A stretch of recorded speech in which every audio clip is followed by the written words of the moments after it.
Stewart Media and Entertainment presents the Two Live Stews Experience. We back, shawty! This right here, this ain't your ordinary-ish.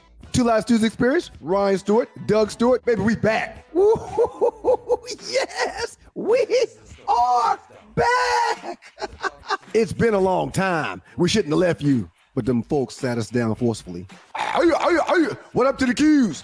Do not let anyone confuse you. The Two Live Stews started this shit. The Two Live Stews Experience, shawty. If you're not stewing, what the hell are you doing?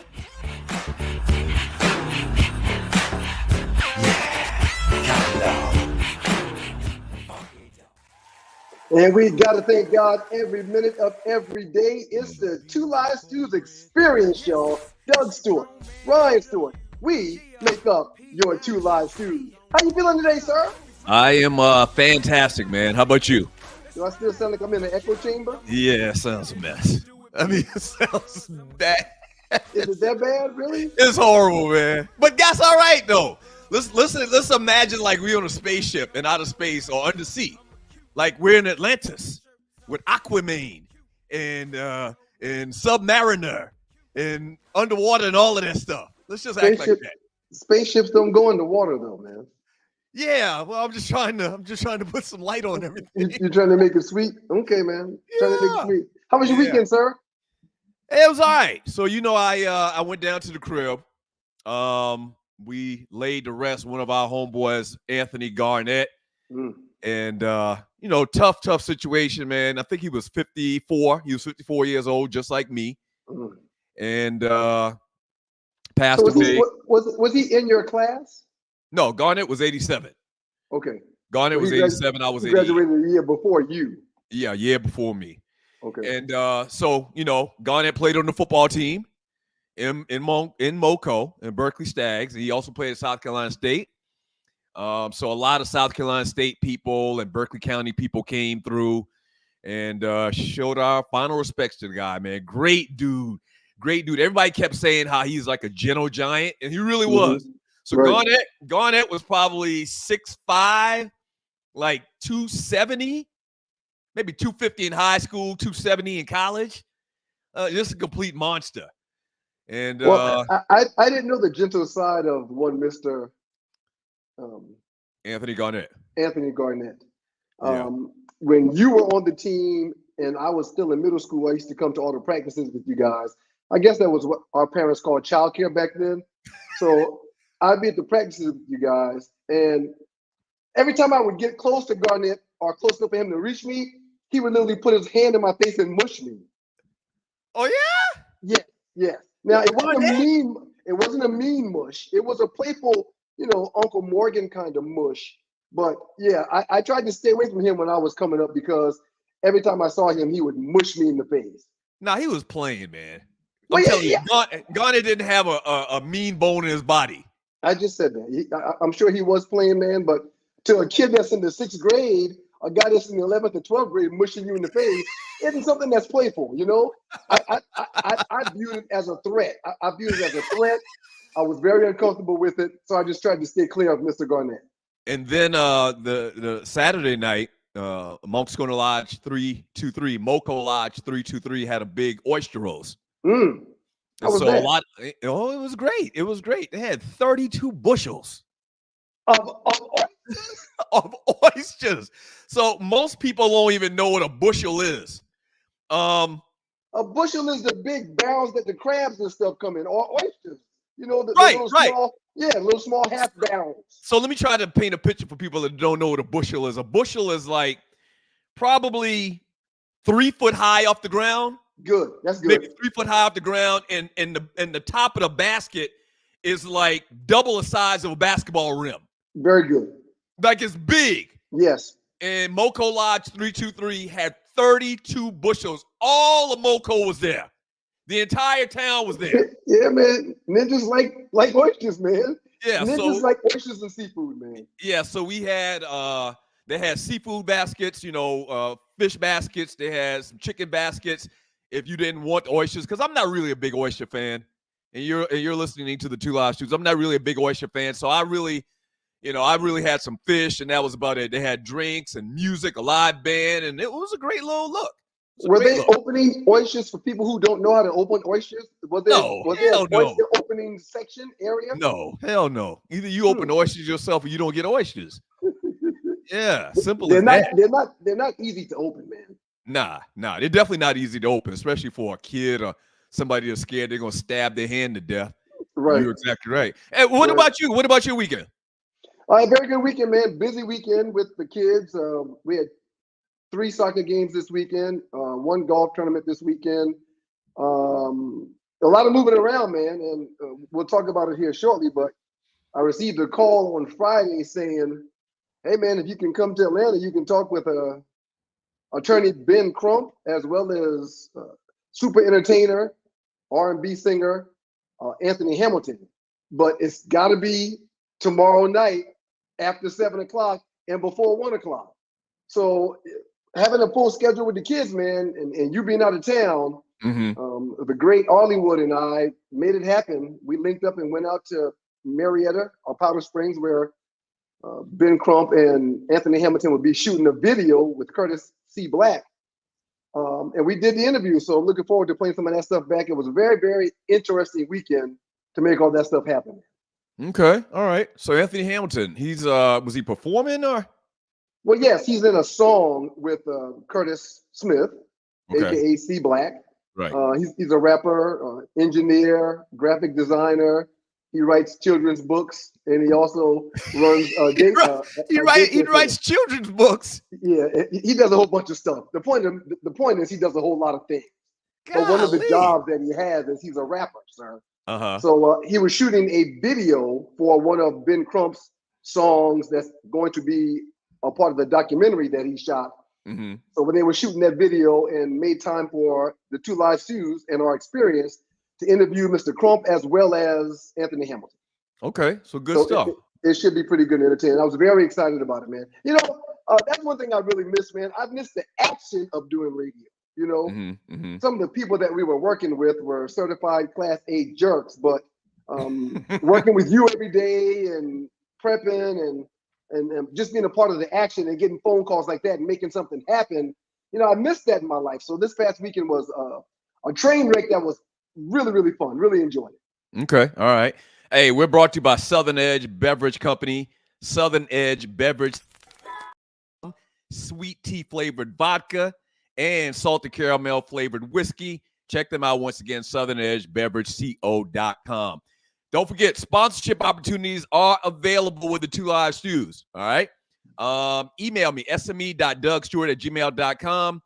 And also, one last thing. Have you ever done radio sales? Know anybody that's ever done radio sales? We would love to talk to them, man. We are doing big, big things in 2024. Reach out to your boys. Let's do some business together. We'd love to work with you.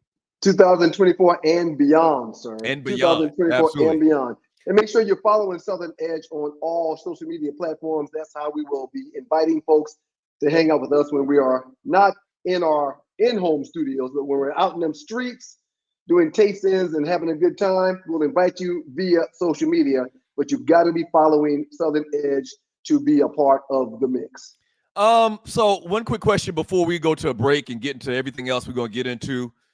College basketball. Yes. All right. Brackets out this weekend. So you got the men and the women.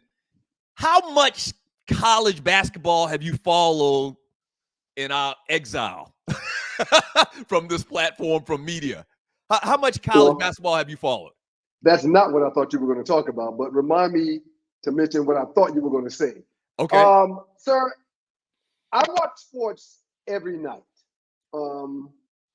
My TV is either on CNN, it's either on Young and the Restless, or it's on sports. And Young and the Restless usually happens right around the 11 to 12 o'clock mark at night or in the morning. So prior to that, man, I'm watching sports, so I see college basketball. I hadn't sat down and watched a game from start to finish other than Georgia Tech games or Knicks games. I hadn't watched a game from start to finish in a very long time. But I do watch basketball when it's on TV. No question about it. It seems like that the women's game in college basketball, and several people have alluded to this, it seems like the women's game is getting a lot more love and a lot more shine than the guys. Like it's more entertaining. Not only is it more entertaining, yeah, but how is that? They don't really dunk. They don't like why? What's this phenomenon to make that the case? Because I believe it. It is the case. There's more storylines, etc. I'm glad you said that. Basketball is not about dunking. The men's game tends to turn into one-on-ones with everybody's ego. But in women's sports, they can't dunk. In women's sports, the highlight is less likely to happen like it does in the NBA. So you see more plays develop. You see them passing the ball more. You see the strategy when it comes to coaches calling stuff on the sidelines and the women instituting that in said game. In college basketball and in the NBA, you know, guys are ego-driven. Guys are testosterone-driven. So we tend to want to one-up our opponents. We tend to break an offensive set to show you what I can do with the ball. There's less of that going on with the women. Yeah, but that doesn't make the women's game more exciting. It's it's getting more press right now. It's definitely not more exciting than men. Okay, it's not more. It may not be more with the dunking.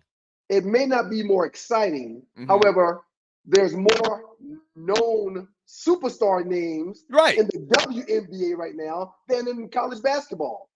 I'm sorry. You mean women's basketball, college women's basketball in college versus men's basketball in college. Right. We know more names now. We know more coaches' names than in men's basketball or college basketball for men. So yeah, I mentioned this to you a while back, man.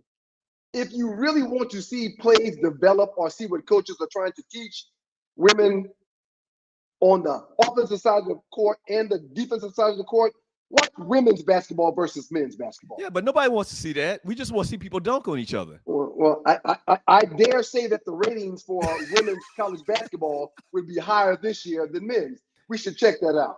As a matter of fact, if the Naughty Dread is watching, Naughty Dread, research that for me. Try to find out what the ratings are in college men's basketball versus college women's basketball. I bet it's higher in women's football, women's basketball. So NCAA tournament, women's or men's number one seeds: UConn, North Carolina, Houston, and Purdue. Danny Hurley with UConn coming back trying to win back-to-back national championships. Baycott and R.J. Davis in North Carolina, who seem like they've been there for 30 years. They've been there back for a with the Tar long Heels. time. And on the women's side, the number one seeds are South Carolina, Texas, Iowa, and USC. I just want to see South Carolina finish the drill and win it all this year. Last year, we thought they were going to win it. They went undefeated in the regular season last year. They fell short, didn't get it done. LSU obviously won it last year. So Dawn Staley and her crew, Caitlin Clark, Angel Reese. Well, I was just about to say, you know who put South Carolina out last year, right? Yeah, LSU. It was Iowa. So I'm looking forward to seeing them, you know, in this year's tourney, go head-to-head again because South Carolina got to get some of that get back, if you know what I mean. Yeah. All right, so here's what we're going to do. We're going to take a quick break. When we get back, we're going to play some of your interview with Ben Crump, right? Okay. We're going to play some of your interview with Ben Crump. Arlie Michelle did an entire interview, okay? An entire interview this past weekend as well. So we'll talk about that. And we're also going to get into this Justin Fields thing. Like, we've been talking about this Justin Fields and Russell Wilson thing for the last 3 weeks. It came to a head this weekend, and we got to get your thoughts, man. We got to get your thoughts. Justin Fields is a Pittsburgh Steeler right behind Russell Wilson. Okay? I'm happy for him. I'm very happy for him. So we'll get to all of that when we get back from the break. That's what's up. Yep. 2 last weeks, y'all keep it locked. Duty calls, gotta go. No offense, I'm acute. And they got my backstage line for the queue. I'm acute. I'm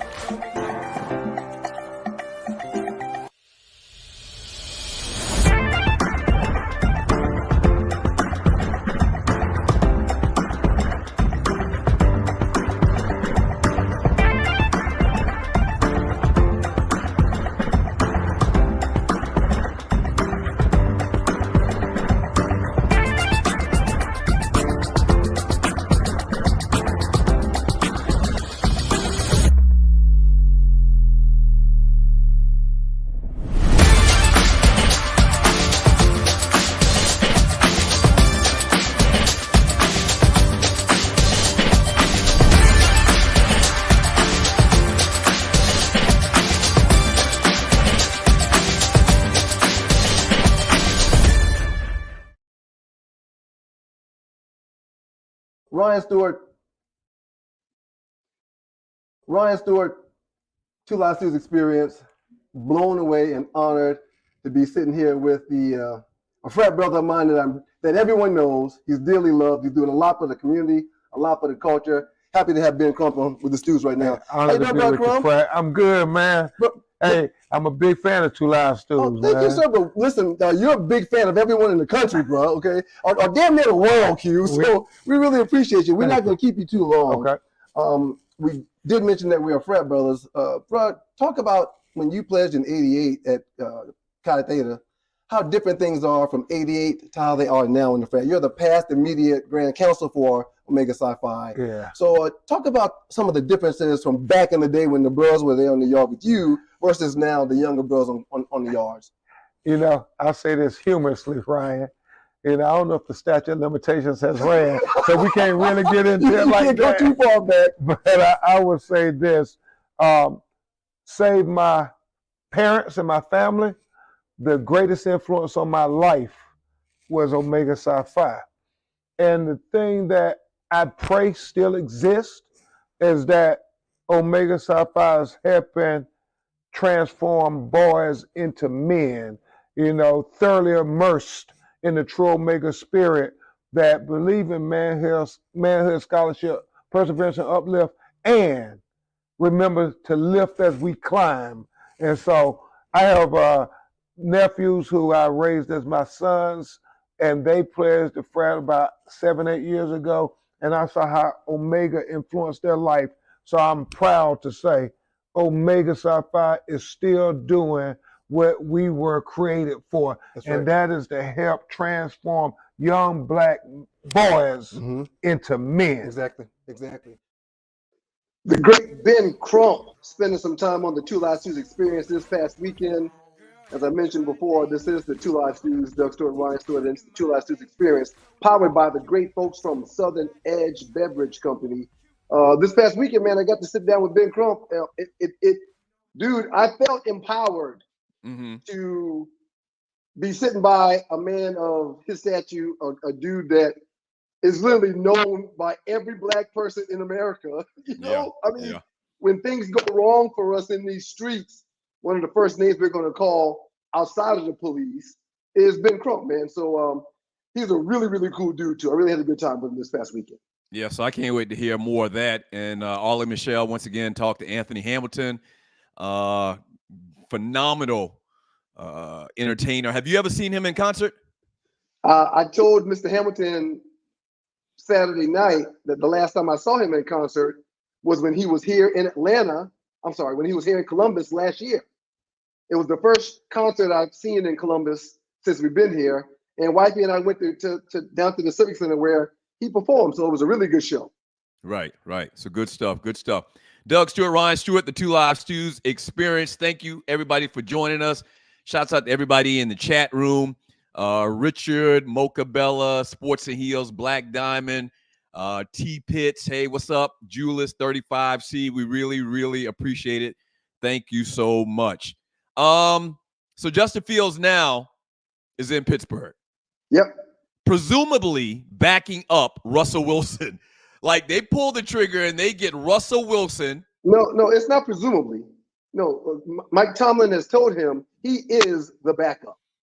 Yeah, but what if he goes into Mike Tomlin said that. Yeah, right. Yeah, Mike Tomlin told him he will be the backup, that he is not coming in as a starter.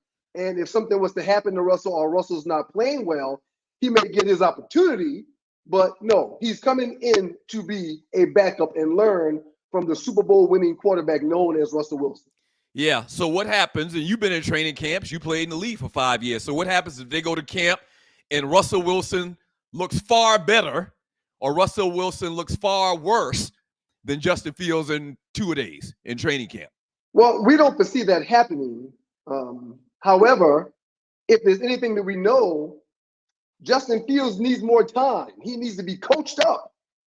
So going into camp, for that to happen, I think the odds are like slim to none.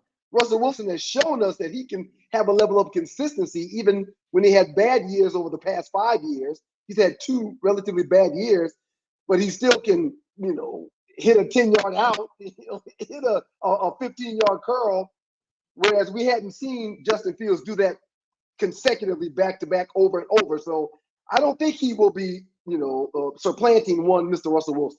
Last 6 or 7 games last year, Russell Wilson was very good. Yep. In Denver. Whatever reasons, it didn't work out. Traded to the Pittsburgh Steelers. Here's the thing about it, man.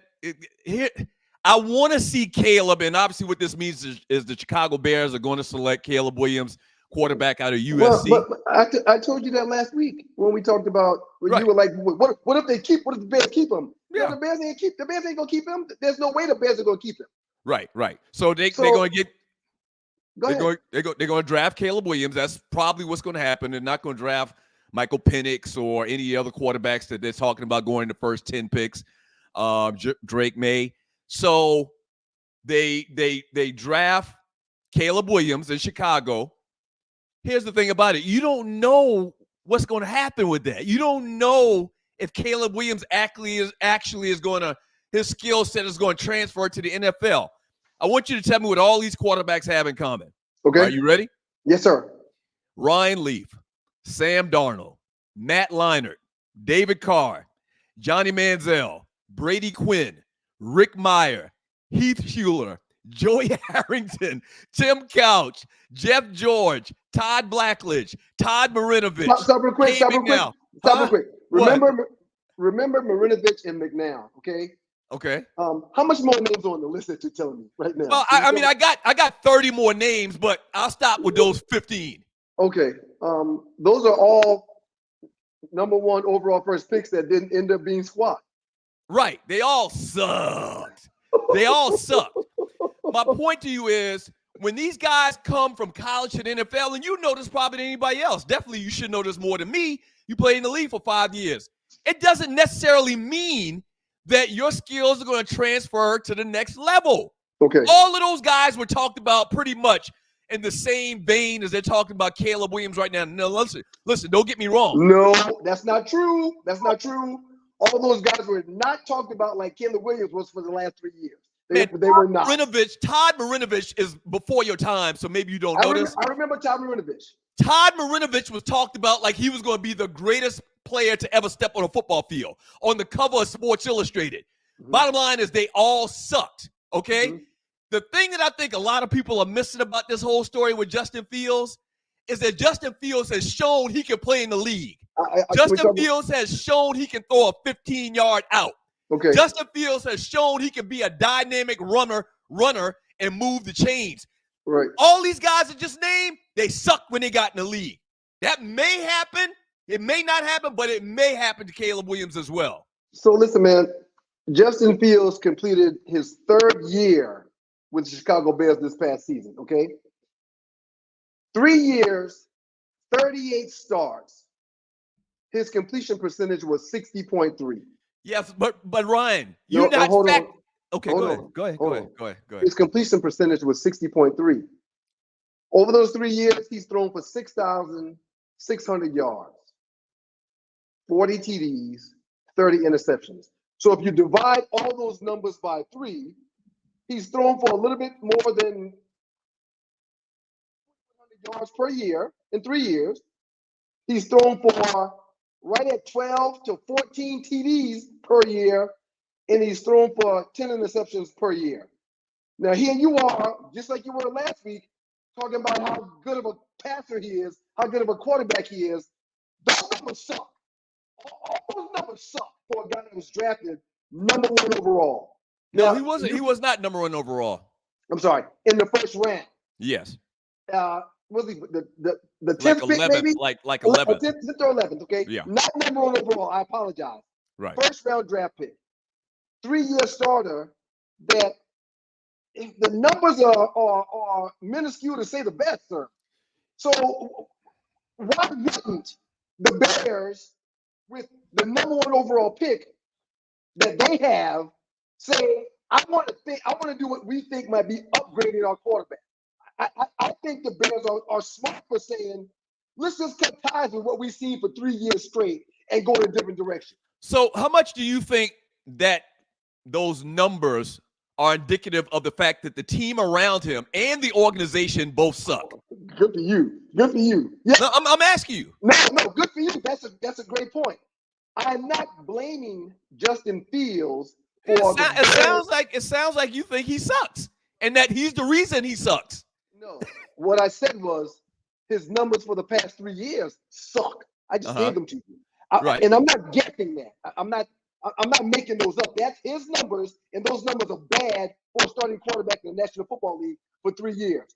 But in no way, shape, or form am I blaming everything that the Bears have done the last 3 years on Justin Fields. They were coached bad. They drafted bad. They brought in bad free agents. So, yeah, but his numbers were indicative of someone saying, let's see if somebody else can do better. I understand that. Right. So can you not differentiate when Steve Young left Tampa Bay and went on to become a Hall of Famer in San Francisco? Can you not differentiate even Matthew Stafford leaving Detroit, going to Los Angeles or whatever they are, and winning a Super Bowl with the Rams? You can't translate talent, and I think that's why if Justin Fields had sucked, if he was horrible, then I don't think you'd have all these talking heads and all these experts and all these scouts and all these former players giving so much attention to him. That's my thing. They're giving him a lot of attention because I think they see the talent. Okay, right. Some people don't see the talent. Some people want to say it's all his fault and not anything to do with his organization and his team. My hand raised. The guy can play. The guy was rated higher than Trevor Lawrence coming out of high school, and it's just high school. I know that. Right. But that's high school. Understand that he dominated. He balled out when he was at Ohio State. Got a bad deal in Georgia. Went to Ohio State. Came one game away from making it to the national championship. Had gaudy numbers there. I just think that Pittsburgh did a very, very good thing. Okay. I think they did a very good thing. Okay. The same guy that you are you tooting your horn for Justin Fields right now? Okay. You toot my horn. Well, you just tooted your horn for Justin Fields. All right, real quick. 2025 conditional pick as a 6-rounder is what the Steelers gave up with Justin Fields. A six rounder could turn into a 4th rounder. It could turn into a 4th rounder if he gets 51% of the snap. Right. So, sir, this guy that you were talking about how good he was the last 3 years on this bad team, we can fish for him. Wasn't the 1st rounder that they tried to get? Wasn't the 2nd rounder that they wanted to get? But a 6th rounder is what the Steelers gave up to get Justin Fields. So a 6th rounder is what people give up for a defensive nose guard. A 6th rounder is what somebody gives up for a tackle that's falling back in the draft. A top 10 pick in the National Football League 3 years ago, getting traded for a 6th rounder says a lot about how people felt about him. It's not just me, Doug. And again, I think he could be a good player with the right coaching. But the point I'm trying to make is I understand the Chicago Bears saying, hey, we've had enough. We've got the #1 pick. We're going to try to do something else at that position than stick with this guy. I get it. I understand. Yeah. So we'll see. You know what I actually wish could happen? What do you wish could happen, sir? I don't want to wish bad on anybody, but I almost wish Caleb Williams would come into the league and be great. He'd be fantastic, make it to a bunch of Super Bowls, and lose them to Justin Fields in Pittsburgh, or Lamar Jackson in Baltimore. Because once again, like I said the other night, I'm rooting for all black quarterbacks because I know the plight of the black quarterback in the NFL. So I'm rooting for all black quarterbacks. But I want Caleb Williams to come into because here's the thing. I like bedlam. I like anarchy. And the best and most anarchy we're going to get is if Caleb comes into the league, he's good, but he doesn't really win. And at the same time, Justin Fields wins 5 Super Bowls with the Pittsburgh Steelers, and Lamar Jackson wins 3 of them or 4 of them or whatever. Hey man, then everybody wins. You just reminded me of something. I am wishing for the best for Justin Fields. However, some quarterbacks that come into the league, they're not ready to come in and be a starter early in their career. And Justin Fields didn't start the first few games, but some guys sitting behind a starting quarterback or sitting in a room with a good quarterback coach or being coached and taking your lessons from a good offensive coordinator can benefit you down the road. Some guys come in there, and because they're put on the hot seat immediately, they just can't have any success. And that could be the Justin Fields situation. Yeah, I want Caleb Williams to be the modern-day black Jim Kelly.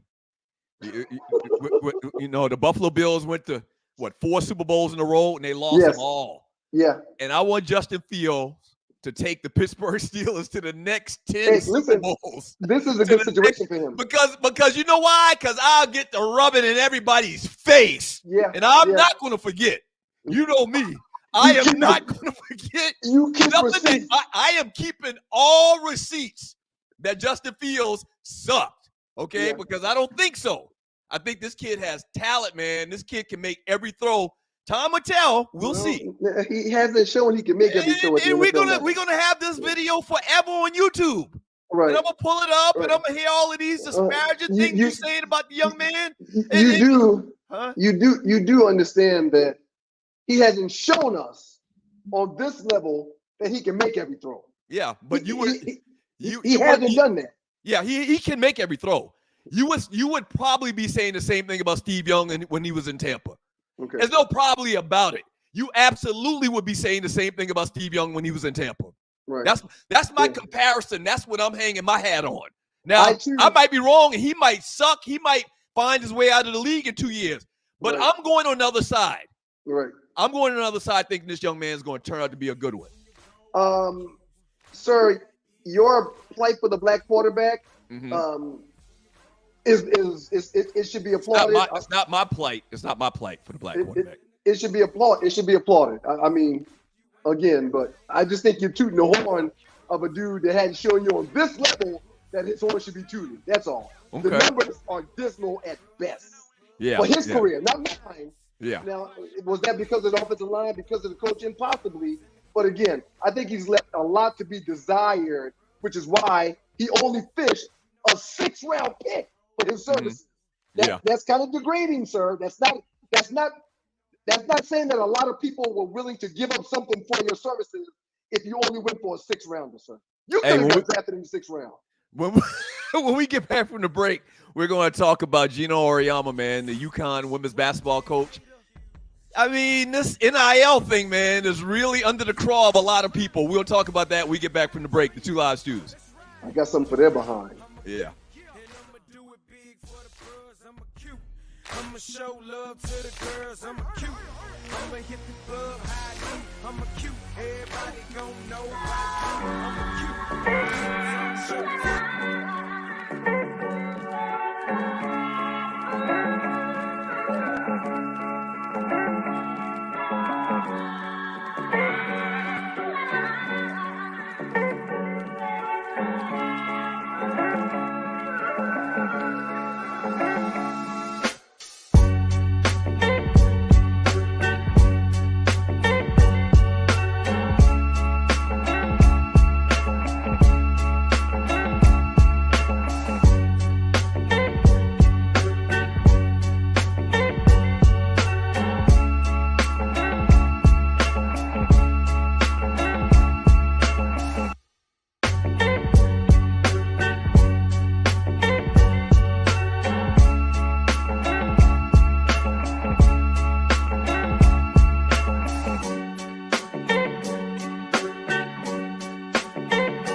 Welcome to the Two Live Stews experience. I'm your girl, Arlie Michelle, and this is the Arlie Will Report. We are blessed and honored to have Mr. Anthony Hamilton here today. Give it up. You probably put sugar in your grits, huh? I will. Okay. Sometimes. And it's a wrap. I'm from the country. Two Live Stews experience. Doug Stewart, Ryan Stewart hanging out. That was the great Arlie Michelle, aka Welcome to Arliewood. She spent some time with Anthony Hamilton this past weekend when I was spending some time with the great Ben Crump. We'll get into more of that interview later. But Arlie put sugar on her grits, man.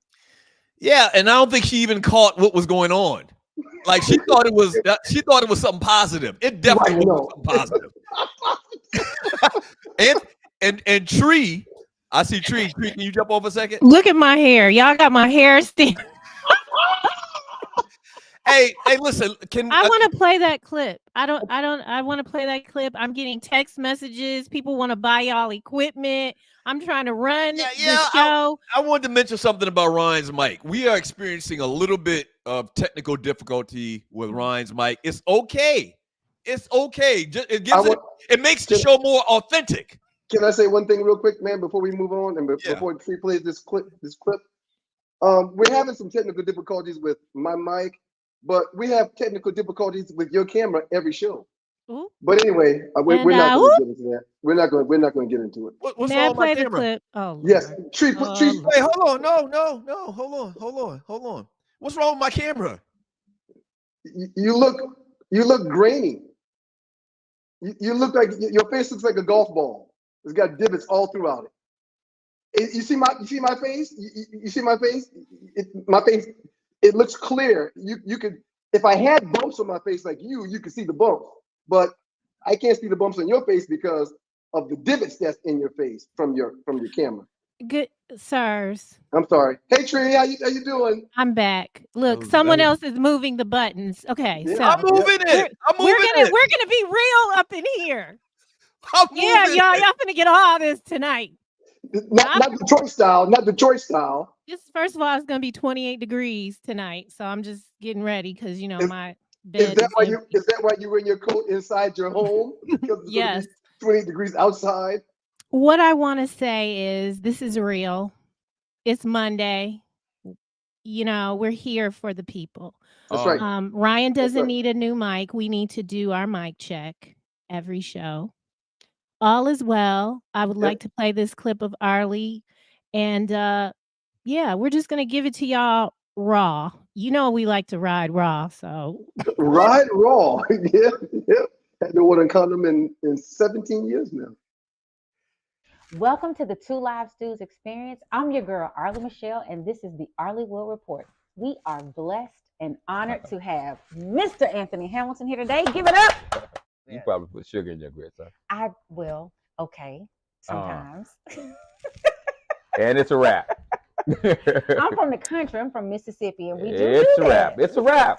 I don't want to talk to you can't no put more. sugar and grits. No. I think sugar and grits. sugar Nobody in else put sugar and grits. You put sugar in Kool-Aid. No. Oh God, the people. Say it again. The people so Thank you, praise the Lord. You said the Lord talk. Anyway, I don't do it all the time. Just sometimes. My great grandma. So you go to the Waffle House and get your grits and your waffle and all that stuff, and first thing you want to do is doctor them. No, I just kind of have to doctor them up a little bit. And sometimes sugar is a doctoring mechanism. So when I start crossing my leg, I get nervous.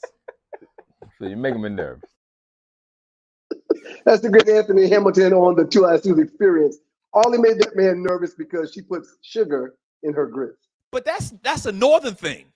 I'm very surprised to hear somebody from Mississippi put sugar on their grits because we in the South we put salt, pepper, and butter. Very not really pepper, salt and butter.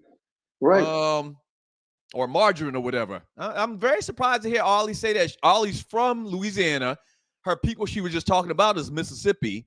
I would guarantee my last dollar that most people down in Mississippi don't put sugar on their grits, sir. They do that in Detroit and in New York and Chicago. Well, we can ask the Detroiter. Tree, can you come up for a second? We can ask the Detroiter if she puts sugar on her grits. I've never put sugar in my grits, but the person who reared me, she was from Quitman, Georgia. So okay, that's why. No, Quitman, Georgia. Yeah, we don't do sugar on grits. Yeah. Thank you, Tree. That's the great Tree Taylor, executive producer of the Two Live Stews. And maybe y'all would explain this to me later. What's going on with Arlie's little birthday party hat? What's that all about? Is that like new? Well, the hat matched her tie. You didn't know she had a tie on, right? Right. But so is that like the hat matched her tie? Is that like the new style? Like in '83, we were wearing the lumberjack hats. I'm not quite sure. I don't know about women's culture or the things that they put in their hair. Ryan, he doesn't even know who Arlie is. Like, he doesn't even know who that was doing the interview. So I don't think he noticed. Arlie. I don't think he noticed a tie. He doesn't know who she is. Lettucey, Arlie, Tree, Ryan, Miss Brenda. And the Lettucey concert, I saw some pictures and videos from it. It was slammed in there. Yeah. It looked like a really good time. Yeah. So, and I'm glad you mentioned that so I can remind people. I have a friend that has 2 extra tickets to see Lettucey in Atlanta, I think in 2 weeks. I think it's in 2 weeks on a Sunday night. Email me, sme.dougstewart@gmail.com, and I'll put you in contact with him, and you can, talk with him about the tickets, getting those tickets. They're not for free. They're not for free. The Two Live Stews experience is powered by the good folks from the Southern Edge. Make sure you follow them at southernedgebeverageco.com. One of the great things I love about that website is there's a location tab. When you click the location tab, it will tell you where the stores are where you can purchase your own Southern Edge. We've got the Southern Edge Sweet Tea Vodka as well as the Southern Edge Salted Caramel Whiskey, all fan favorites. I opened up a bottle for Anthony Hamilton this past weekend. He tasted it and was like, "Can I take that bottle with me?" I said, "Of course you can. You most certainly can, Mr. Hamilton." So not only did he take that bottle, but I got his address. I'm mailing him a couple of more bottles. So shouts out to the good folks, Anthony Hamilton, who really enjoyed the Southern Edge experience when he tasted our salted caramel whiskey Saturday night. How do you coach in an environment where the players feel like they owe you nothing and you owe them everything? Another quote. How do you coach when the players can just walk out? You know who made those statements, sir? Tell me who made those statements, sir. Gino Ariyama, head coach of the women UConn Huskies. UConn women, yeah. UConn women. And go ahead. No, you go ahead, sir. You go ahead, please. Because I think I'm gonna unload. So you probably should go ahead. It's just, man, and doing this for as long as we've done this, I've heard a lot of hypocritical statements in my life. We've talked about a lot of hypocritical statements by athletes and coaches or whatever for over 20 years now. This might be the most hypocritical, amazing thing I've ever heard in my life. Because guess what? Coaches, since the history of sports, have been just leaving without telling anybody, have been just leaving, just walking out whenever they wanted to. Yep. And for Gino to say that, really, he's really not in tune with what's going on right now in the world right now. Right. You see what I'm saying? Because and he said it with no shame. He said it with no shame. You're no exactly shame right. at That's all. the biggest thing. He said it with no shame. Like coaches haven't been leaving kids high and dry in athletics and college sports forever. Right. So real quick, there's 2 coaches that I can think of. One you will know really well, but he left an NFL job mid-season, like week 4, week 5. Bobby Petrino, sir. He left the Atlanta Falcons head coaching job when he was the head coach for the Atlanta Falcons and went and took the Arkansas job like week 5 or week 6 in the National Football League. He left and went to college. There's another coach by the name of Scotty Walden who took the Austin Peay job, leaving another college job to go do that during the season. Now, there's several coaches, maybe 15 or 20 of them every offseason that switches jobs. They leave contracts while year's still on the contract. They leave contracts while money's still on the table to go to what some people deem a better job or just a different situation at the time. And no one gets upset. Kids don't say, "I'm going to strike. I want to picket." Kids don't say, "I'm going to quit." Everybody just go on about their business when somebody leaves a $5 million job for a $15 million job. It's no problem when that happens. Right. But this has happened all the time for years, I mean decades. And Forever. now that the shoe was on the other foot, or how my Uncle Donnie would say, now that the rabbit has the gun, there's a problem. There's a problem. It's crazy. How dare you do this? Nick Saban quit coaching because of NIL deal. Okay, so Coach Ariama, Coach Nick Saban, the sport is better off without your behind if you can't take a little bit of heat and take a little bit of change in the dichotomy of sports. Shame on both of them. Shame on every coach that's talking bad about these kids that's now getting NIL money. I mean, Gino had the nerve to say, how do you coach when the players can just walk out? Coaches been walking out for 100 years now. Huh? Coaches been walking out for 100 years now. Coaches been walking out every single year, man. Hey, man, that might be the most amazingly hypocritical statement that I've ever heard in my life. Like, I mean, it's unbelievable. You've seen coaches talking about, I remember this vividly because I was watching SportsCenter and they were interviewing Bobby Ross for something with the Chargers. And 3 days later, he was my head coach in Detroit. 3 days later, right? Because he took another job. Man, you brought up a good name just now. Did Bobby Ross, when you were at Georgia Tech, did Bobby Ross leave Tech and take the pro job, or was he already gone when you were a senior? My and wait a minute. Did he went to San Diego before Detroit or Detroit before San Diego? I can't remember. My red shirt freshman year, mm-hmm. Bobby Ross was my coach. Right. My freshman year, after the red shirt freshman year, Bobby Ross was gone. So let me get this straight. And I don't even know why we didn't even talk about this earlier. Yes. This happened to you in real time. Bobby Ross probably came and sat in our living room. Did he ever come to Moco? To Oakland? Yes, he did. Yes, he was in Moco. Bobby Ross came and sat in our mother and father's living room. Drake told you about, Drake our lemonade. Drake our lemonade. Talked about how he was going to take care of their son, how he was going to be a mentor and help bring him up as a man. And then a year into it, he's gone for more money in a big opportunity.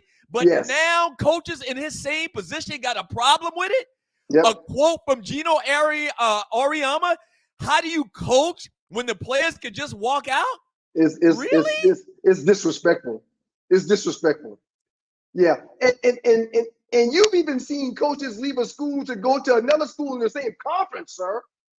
So one day you're screaming, go Georgia, and you're in an SEC school. And the next weekend, the same guy is screaming, Florida Gators. I mean, it's ridiculous, man.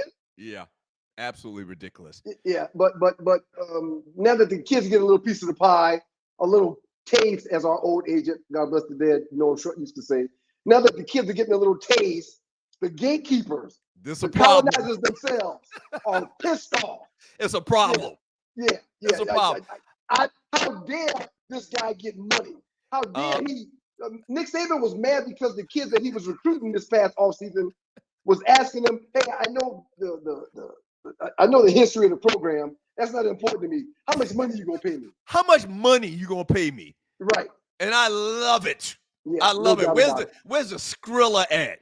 And you're right. Nick Saban just said, "Man, I don't want any more of this, man. I can't manipulate these kids. I can't make a ton of money. I can't pay them under the table like we've been doing for so many years," which a lot of people say Alabama's always been doing, and all these blue blood programs have been doing. I was just about to say, it was cool and fine and dandy when Alabama was paying kids and nobody else was. Right, under the table. Right. That's cool. That's cool, okay? Right. For $1,000 handshakes to take place, for you to buy people's tractors and buy people's barns for their farms. That's cool for y'all to do that when you're the only ones doing it. But now that everybody can do it legally, you don't want to play no more. It's a problem. You taking your ball and literally leaving because you don't want to play. So college football is never going to be the same.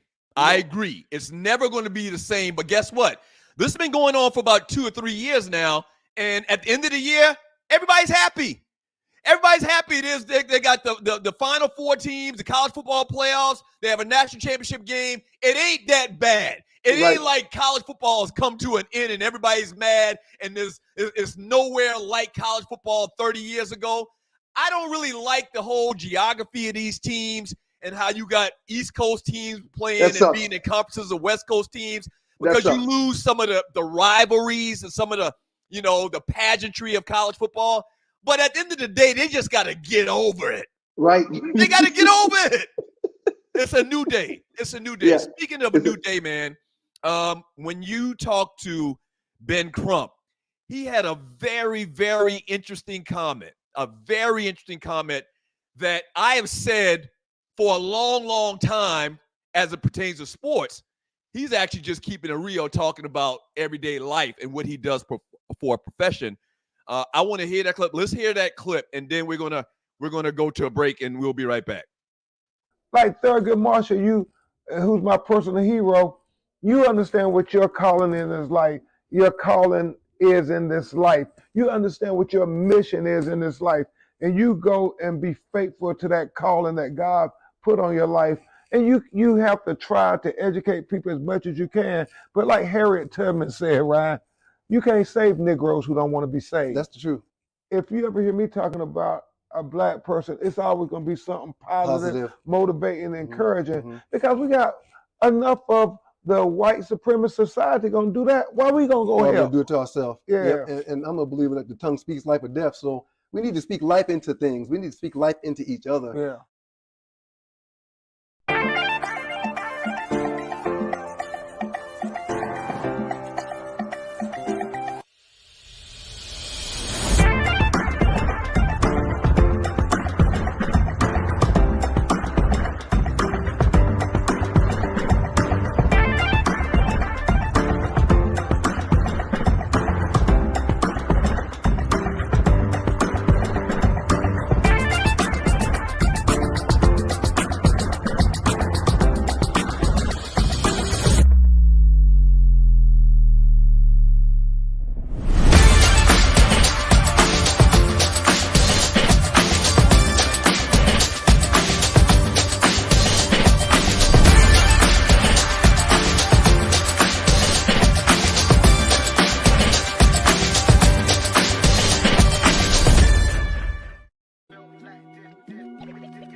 Like Thurgood Marshall, who's my personal hero, you understand.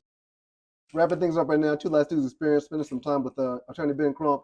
What needs to happen in our justice system for there to be no more George Floyds, no more Trayvon Martins? What needs to happen, bro? Well, the biggest thing is we have to make it where police officers are either, one, held accountable when they violate the constitutional rights and brutalize people of color, especially black people, or they are incentivized somehow not to do it.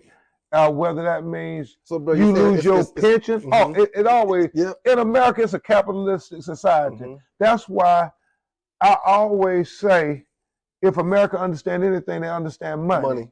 And so, you know, we got the highest amount ever paid out with Breonna Taylor for a black woman, and then we got 27 million with George Floyd, and then after that, we got 45 million with Randy Cox up in New Haven, California, and now with Tyree Nichols, I'm suing for $500 million because I want to keep raising the value of black life in America to the point where it becomes financially unsustainable for them to kill us unjustified. Right.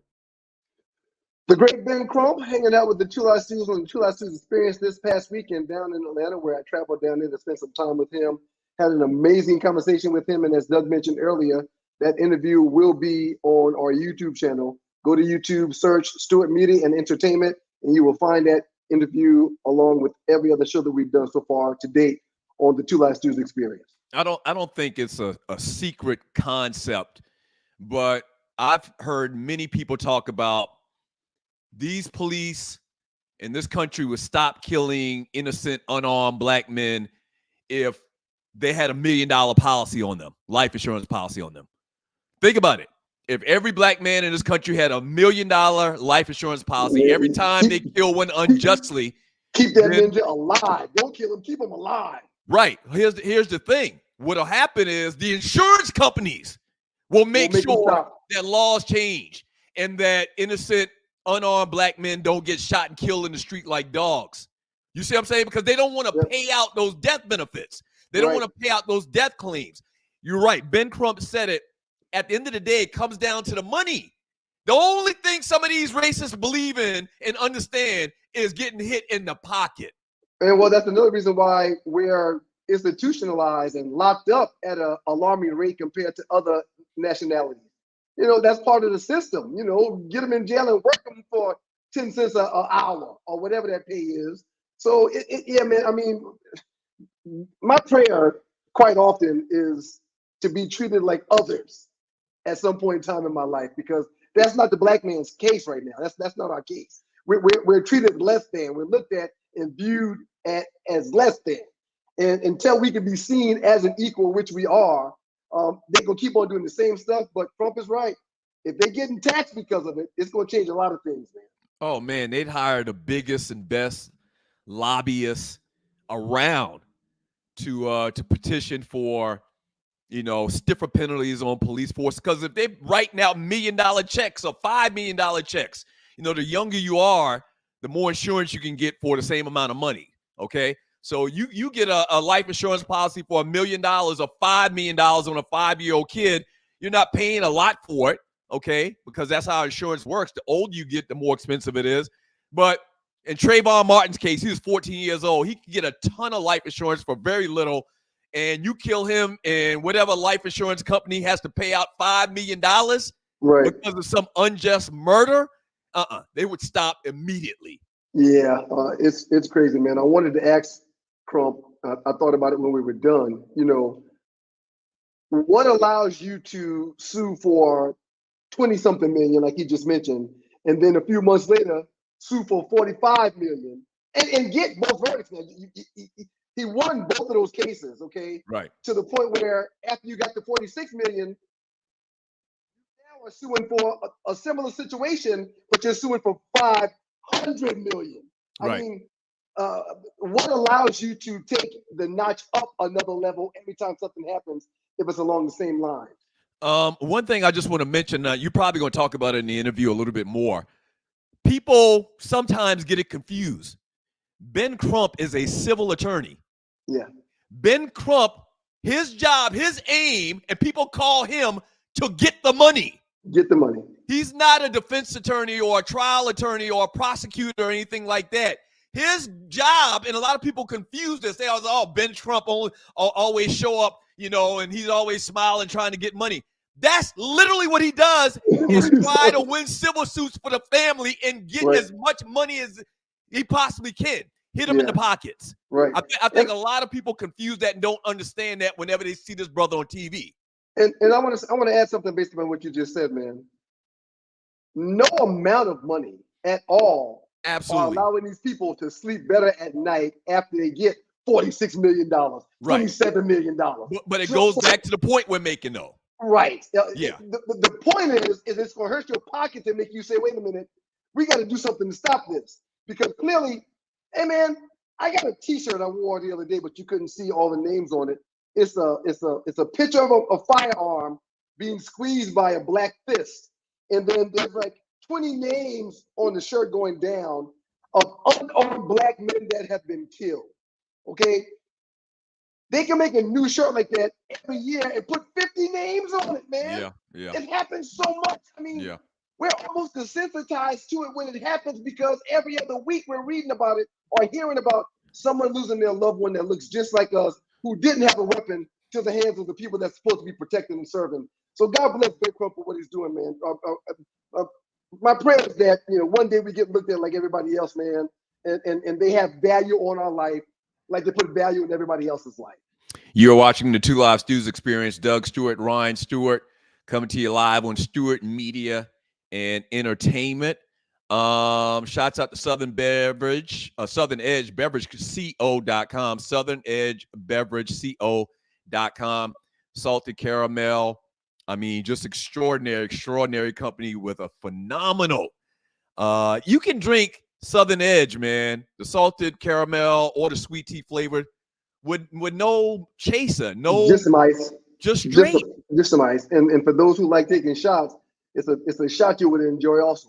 The bite is not there because it's mixed. It's not just straight hardcore 150 proof liquor. That's not what it is. It's you will get the feeling you want to get from drinking that stuff, but it's going to be a whole lot more subtle than just straight liquor. So give us a try at Southern Edge Beverage, co.com. All right, so let's. I think it's about time we can start to get out of here. Well, no. Before you do that, I want to talk about something. At the beginning of the show, we talked about women's basketball versus men's basketball, and I asked the great Naughty Dread, who's watching the show, to do some research, and he responded with, "You are correct, sir. Women's college basketball ratings are way up from this past year and previous years than men's basketball. They're competing with the men, particularly Iowa, LSU, and South Carolina. When you've got names like Caitlin Clark, an undefeated South Carolina coached by Dawn Staley, another WNBA player that had success at that league. You got LSU's last year's national champ being led by Angel Reese. Those are just a few of the names that everyone knows more than the men in the college basketball world. Juju. Iowa and Nebraska Big 12 champion did a 1.7. Okay. The Iowa-Nebraska game, the Big 12 championship, did a 1.7 rating. For the men. For the men. For the women. Okay. Iowa-Nebraska for the Big 12 championship, women's basketball did a 1.7. The highest men's game this year was Duke versus North Carolina. It was a regular season game, but that rating was a 1.48. Okay? What? Duke, North Carolina, the biggest rivalry almost in sports, definitely in college basketball, did a 1.4, and the championship for the Big 12, Iowa and Nebraska, did 1.7, sir. Wow.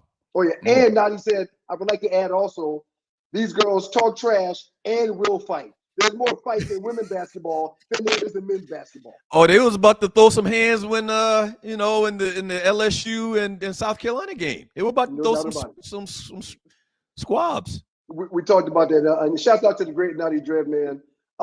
When I got the call, and this is the Two Live Stews Experience, Doug Stewart, Ryan Stewart, when I got the call from C. Black that the opportunity for Anthony Hamilton and Ben Crump was there for us, not only did I have to figure out a way to get there because you were out of town, but I had to find some people to record it. I had to find people with equipment. I made one phone call, man. I called the great Naughty Dread. James answered the phone and said, "Hey, man, what's up?" I said, I got to do an interview tonight, man. Can you meet me at this address and bring 2 cameras, bring lights, bring cable, bring mics? Can you record the interview for us? Hey, man, I can do whatever y'all need me to do. What time I need to be there? That's what's up. I said, you need to be there in 3 hours. His reply, I'll be there in 2. Shout out to you, Naughty Dread. We appreciate you, man. We really appreciate you, man. That's what's That was up. clutch. It was huge, man. As a matter of fact, man, if y'all give me a second, I want to do something special for Naughty Dread. Let's do something special for Naughty Dread. Let's do this. I know what you're gonna do. Okay, I gotta turn the volume back up, and then I can do something for Naughty Dread. Yes. Yeah. Those Studio applause audience for you, was- Naughty Dread. Studio audience was sitting on their hands all night. They didn't even want to. They didn't even want to give us no applause because your mic sucks so bad. They was boycotting. They were boycotting the show, man. That's okay. That's okay, man. It's okay. Now They're they talking boo. about my mic now. Yeah. Can't even get it straight what they want to do. Right. Whether they want to boo or cheer. Hey, listen, previous poll. No, here comes the Stu's poll again. Let's guess what happened with this. I feel that we are very much acting up tonight, but it's okay. It's okay. I mean, I've started participating in the going rogue tonight. Sometimes And, things happen, Tree. It's Sometimes okay. things happen. It I'm is. okay. It is. I love it. Thank you. So and I'm learning this new software too. You know, give me a couple more opportunities with the chat and the sound, man, and you know the audience will be a whole lot more in tune with what's going on with the show. all right. So the previous poll, we had do you like Kirk Cousins or Justin Fields? Do you like Justin Fields and not Kirk Cousins? Do you like both or do you not like either? Overwhelmingly, Kirk Cousins, no. Justin Fields, yes, was picked. I think it was like 70%. So once again, hit that burn thing again. Once again, I win again. That's 5 in a row. You picked Kirk Cousins, yes. Justin Fields, no. If I'm correct, right? That sounds correct, sir. Right. But that's a pick from somebody that knows a lot about football versus you and some other jerks that don't know a damn thing.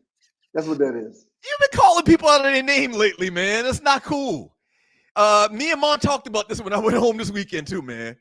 She says, Dougie, did I hear Ryan? She calls me Dougie. I'm 54 years old, but I'm still a Dougie. Dougie, did Ryan call you an idiot in front of the world? I says, Mom, you heard it. He called his brother that raised him from a pollywog to a bullfrog an idiot on national radio, syndicated all over the world. You called your brother an idiot. After that show, when I called you an idiot, about an hour after that show, she called me and said she understood. So right now she's playing both sides of the fence, sir. Yeah, okay. She was like, I heard you and your brother's show today, baby, because she calls me baby because I'm her favorite son. She said, I just wanted to let you know, you're right. You're right. That's all she said. You're right. Yeah. I just wanted to tell you that. I love you. I love you more than I love him. I'll talk to you later. And she hung the phone up. So can we get that last slide up of the kids playing football, or what we call tackle the man with the ball back in the day? So a big topic of discussion today in the Two Live Stews Facebook chat group was this meme from Julius Prince: no quarterbacks, no blockers, no receivers, no teams. Every man for himself. Right. If tackled, you throw the ball up and someone else grabs it and runs like a damn fool. Yeah. Like a damn fool. Depending on who was playing, I did not, I stepped away from the ball because I was smart. Where you're from. You were scared. Hey, listen. If Brother Bynum was playing, I was running away from that ball. And we played with some killers too, man. Anybody from our area, from Oakley, Moco, knows the name Brother Bynum. Brother Bynum was a bodybuilder before bodybuilding was cool. This man was ripped to shreds at 9 years old, man. He was ripped to shreds at 9 years old. You remember the comic book character Juggernaut? I do. I'm Juggernaut, bitch. You remember that? You remember that? And he used to run through everything. Brother Bynum was Juggernaut, bitch. He used to walk like this. He used to walk like this. Okay? Yeah. Where's the great Brother Bynum at now these days, man? Have you been listening to Brother Bynum? I saw him about 6 months ago somewhere. Oh, no, I know where I saw him at. The men of Oakley got this little club where we're from is Oakley, and they have like a fish fry at this little like shed that we got in kind of in the middle of our town. At the head and of he the was road. out there. He came out there first time I saw him in 30 years. Is he still ripped? Is he still working out? Yeah, he was walking like this. He was walking like this. I'm like, damn, I don't want to tackle you, man. With brother, let's not get into it. All right, so I won that poll. This is the next poll we're going to put up. I won that poll. Go ahead, man. 5-0, man. I'm just saying. The next poll we're going to put up is, what's a sport that you used to play as a kid that kids don't play today? Ball of a bat. Ball of a bat. So explain that to people that don't know what the great ball of a bat is. Ball of a bat is where you put a bat down on the ground and the pitcher throws the ball. And you have to hit said ball with said bat. Okay, and then you take off and run. And you get out if you get tagged with the ball or if they throw the ball over the bat before you get back to it. Right. Okay. And the bat is home plate for people that don't. The bat is home plate. The bat is substituted for home plate. And it's played in rural areas where there's not baseball diamonds for little black boys to play baseball. Right. So, like in Oakley. So we created our own little baseball situation on our uncle's front yard because we didn't have a baseball diamond or a softball diamond to go play baseball or softball. Yeah. So we didn't have equipment. We didn't have enough players. But we wanted to play baseball. We figured a way out. God damn it! Right. We figured a way out. Okay. Right. The game that I'm going to throw out there that we're going to put in the poll. We're going to put ball of a bat versus marbles. Man, let me tell you something, man. So many asses got kicked on the playground in Monk School and at Berkeley Elementary School, man, because of them damn marbles.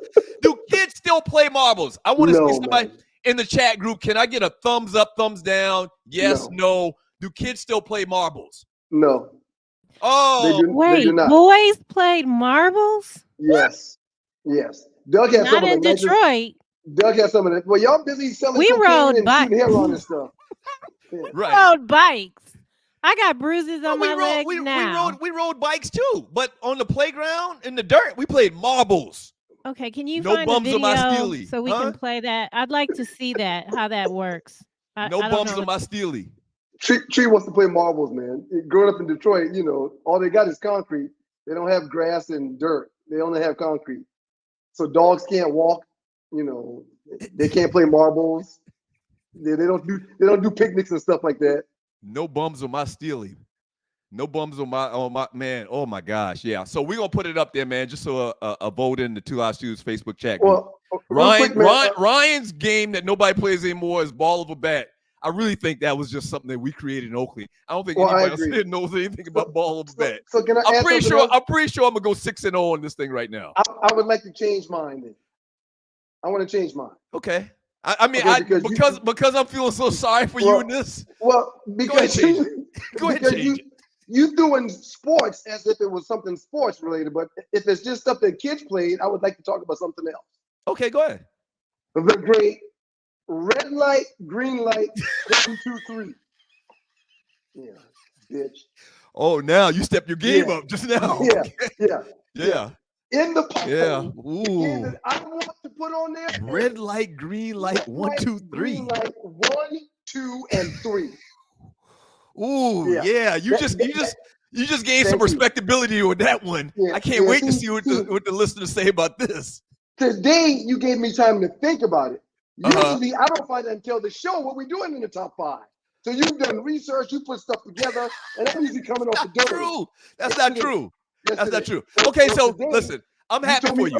Today, red light, green light, 1, 2, and 3. You went deep for that, sir. You went deep for that. So we're gonna put that in the Stews group. You got red light, green light, 1, 2, 3, a classic. That's a great one. Classic versus marbles. All right, which one was better? Which one did you look most forward to? The great John Lewis said, "Freeze tag." That's a great one. That's a great one. That's another great one. All right, man. Duck, Duck, Goose. Did we play Duck, Duck, Goose? I think that was a girl game. We did play Duck, Duck, Goose, man. The triangle football where you do it on the table. Triangle football. Oh yeah, paper football. Paper football. Yeah, that's classic. Yeah. That's classic. Yeah. Okay. Yeah. So we'll put the two. I think that I'm still going to get you, but we'll see. I mean, red light, green light, 1, 2, 3 is definitely classic. Yeah. There we go. The Great right. Southern Edge Fine Spirits. This right here in my hands are the sweet tea flavored vodka. Make sure you check us out. There's also a great whiskey, the salted caramel whiskey. All of them just fine spirits, flavored spirits. Shouts out to Dr. Scott. He had a proprietor and owner of Southern Edge. He had a big birthday bash this weekend in Bishopville, South Carolina. That man contracted. The Great Chub Rock. Great Chub Rock. Came all the way to Bishopville, South Carolina. And they had a time, from what I understand. They had a time, man. Yeah. They did. Yeah. And speaking of the great Dr. Scott, he just said pencil fighting. Pencil fighting for the game. Man, do you remember the collection of pencils that came in one box of all of the football teams? Yep.